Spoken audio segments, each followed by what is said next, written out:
Peace, peace, peace. Welcome back to my YouTube channel. For those of you who don't know, it's your boy vicslanghope. And I got another video for y'all today.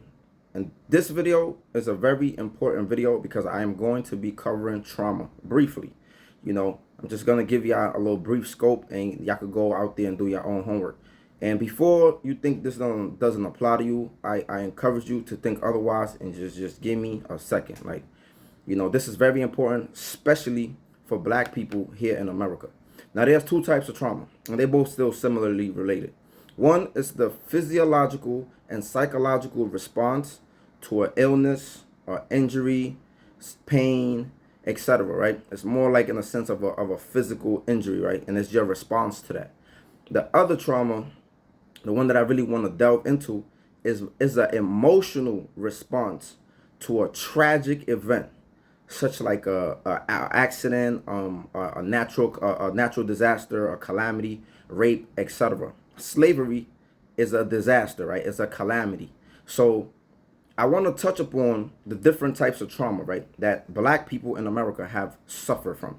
So before I even get into that, there's a study of epigenetics. Epigenetics means that a traumatic event has the ability, actually it actually does change and alter your genes, right?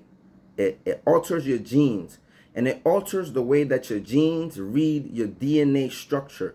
So these things could be passed down through generation because they are in your genes. There's also reports that show how trauma can affect your sperm, right? That you're gonna pass on to your children, eventually going to grow out of this. So this is a very, very important issue, right? Now, black people in America have a whole bunch of accumulated traumas, right? So we have what is historical trauma, right? Just the history of black people in America itself and all the stuff that they've been through, right? It's just been calamity after calamity after calamity, right? So that has accumulated to historical trauma that, of course, is passed down. Then there's generational trauma, right? Historical trauma is more so the environment, right? The history of our history here. Then there's the generational trauma, right? The shit that just been passed down through generations from the people that was the first slaves here, from the people that went through Jim Crow, which they inherited a new different drama, from the people who just now been gunned down in the streets, right? So I want to get to that. So it's generational trauma. All the shit that our ancestors have accumulated of trauma, that shit has been passed down through our genes. And then there is reoccurrent trauma. The shit that we see on our everyday, cops killing unarmed black men, the state violence, mass incarceration, all of these things, shootings in the hood, right? What gives us PTSD, that gives us trauma. So all of these things are things that we are holding inside of us. The black body is holding historical trauma, generational trauma, and reoccurrent trauma. Like, just think about those three things. And I encourage you to go do some work on these things, right? Now, we have these three types of traumas that are altering our genetic makeup. And again, it says an emotional response. And because we carry these things in our genes, sometimes we don't even know what's going on. Sometimes you don't even know why you act a certain way, right? And there's some shit, like, I don't read books on black psychology. Like, that's why I always tell people go read Black Rage. Black Rage speaks about, they conducted research and ran tests on black people that never had a situation with a white person. They never been called nigger. They never had a negative experience with a white person. They never even got into anything with a white person. But they felt automatically a sense of hatred towards them, right? And a lot of times, this book was written in 1968. So epigenetics wasn't even a thing, right? So, and it's still relatively new to the field to today. So, but these black psychiatrists and psychologists, right, they theorized, they had a theory that it's something inborn in us that it automatically makes us feel some type of way towards white people, even if we didn't have a situation with them. And then later on, right, we fast forward, Dr. Joy DeGroy, which she's the author of Post-Traumatic Slave Syndrome. I encourage every single black person to go get that book. Post-Traumatic Slave Syndrome. That book goes into the study of epigenetics. It goes into, she even gives great examples about how we have been, how the conditions that we lived in created adaptative behaviors in us because we needed to survive. So at one point where we needed to survive, we no longer need today. So it's actually harming us today. You know, it's like for example, at one time we did need to eat chitlins and pig feet and certain things. It was survival. We needed to eat, right? What we did was we seasoned the food. We put a lot of salt in it because we wanted it to make it taste better. But today we are still doing that. Today we're calling soul food a lot of the nasty food that we used to eat, that the master used to throw away, and we used to eat that just to nourish ourselves. So today we no longer need to be eating that food. Today we no longer need to be dumping a pound of salt in our food. All of this is from the cycle of adaptative behavior, because we did that at one point because we needed it to survive. And that's not the only thing. It's a whole bunch of things that we do. The way she explains how the way black mothers treat their sons, the way black women don't let their kids, not just their sons, they don't let their kids roam too far. The fear that black women have when their kids go too far off somewhere, or they run off, right? And then she also explains how white people don't have that same fear. They let their kids run around. They let their kids do whatever freely because there never been no threat of their kids being kidnapped. There never been no threat of their kids not being safe. So because they never had to endure that here or go through that, they don't have that trauma that we have, right?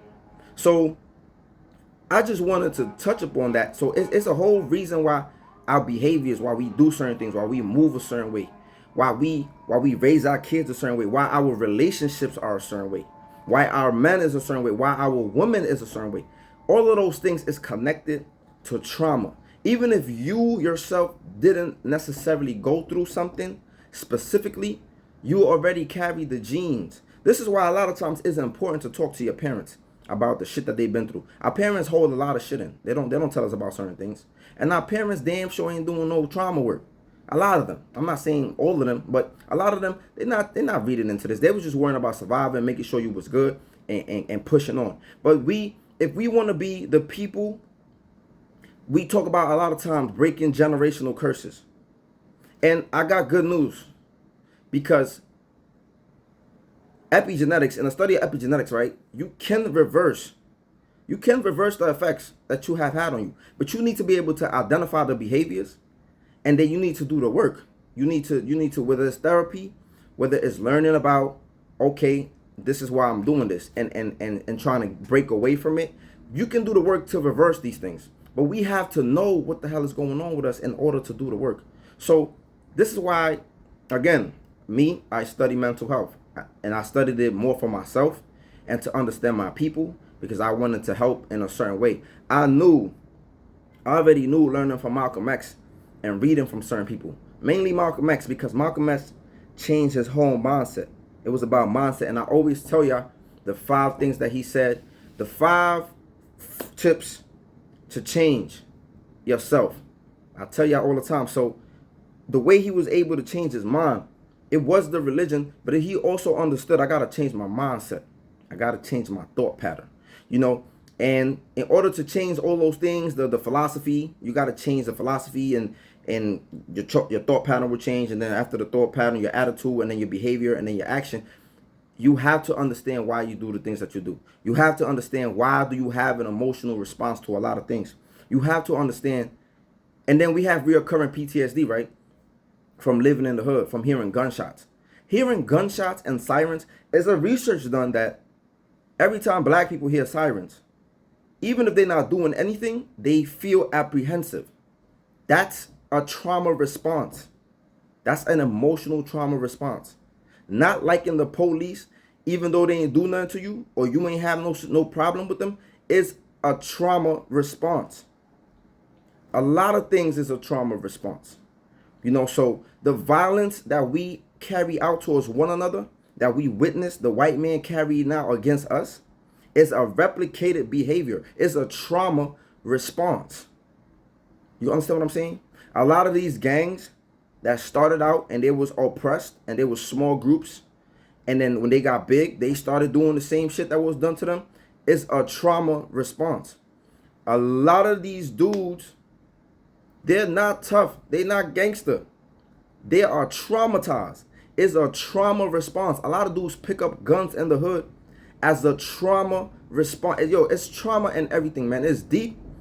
I encourage y'all to really get into it, read into it, study it, and understand how you play a part in keeping the cycle going. It's not our fault how we got here, but it damn sure is our responsibility to get ourselves out this shit. So hopefully this video is beneficial to y'all. Hopefully I said something that's going to move people to want to understand themselves better and change their behavior. You know what I'm saying? And not feel attacked all the time when somebody's saying something. That's another thing. That's a trauma response. Every time we get defensive when somebody's trying to give us game or trying to teach us something or trying to admonish us, we feel attacked. You know, we get defensive. We want to fight. Like, we got to chill, man. We got to chill. That's a trauma response. So hopefully y'all learned something. Let me know in the comment section what y'all think. Like, you know, this is something that I'm deeply invested in. This is something that I spend my personal time reading. And my next video is probably going to be giving y'all some books that will definitely help y'all in y'all journey. So make sure you like, comment, subscribe, and share. And add me on social media. Y'all playing, man. I got all these followers, subscribers on YouTube, and my social media looking trash, man. Add me on social media. My stuff is in the description below. I also took part in a documentary in the description below, and it's called We Came to Heal. And that's talking about trauma, and that's talking about how we heal our communities. So make sure y'all tune in, please, and let me know y'all thoughts and what y'all think so we can keep the conversation going. Y'all have a good one. Peace out. Be safe.